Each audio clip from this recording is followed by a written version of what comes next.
As someone whose life and literally every single thought used to revolve around food, let me tell you what helped me with food noise. And when I say my life revolved around food, I freaking mean it. I would wake up thinking about food.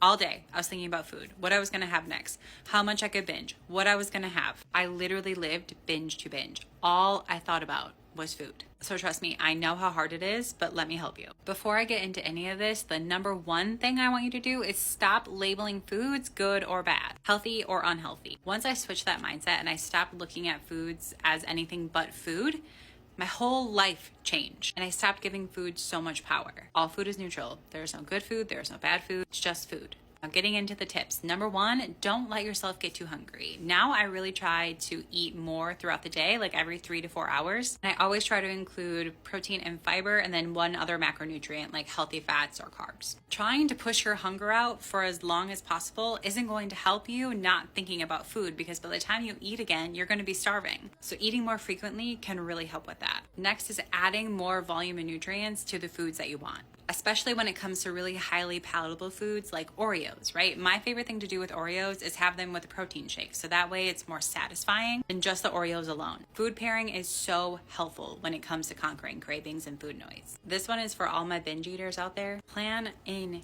your foods, okay? The more you deny yourself, the more you say you can't have something, the more you're gonna think about it, the more you're gonna crave it, and the sooner it's gonna lead to a binge. Where if you just work in all foods, right? Because all foods are neutral and all foods can fit, that food noise is gonna go away because you realize I can have this anytime I want. But I also want you to recognize that it is okay to take a break from certain foods if you need to. If something is so all-consuming, then maybe it's okay to just take a break from it for a little while, get your cravings and your food noise under control, and then reintroduce it back in. For me, I did this with fast food. For the first month of my weight loss journey, I challenged myself to no fast food because I was so dependent on it. By the time I introduced it back in, I had already been working on other habits, incorporating other foods into my life, and that noise and that control that it had was so much less. And I could actually start incorporating it in moderation. Address emotional hunger with emotional tools. I used to use food to cope with everything.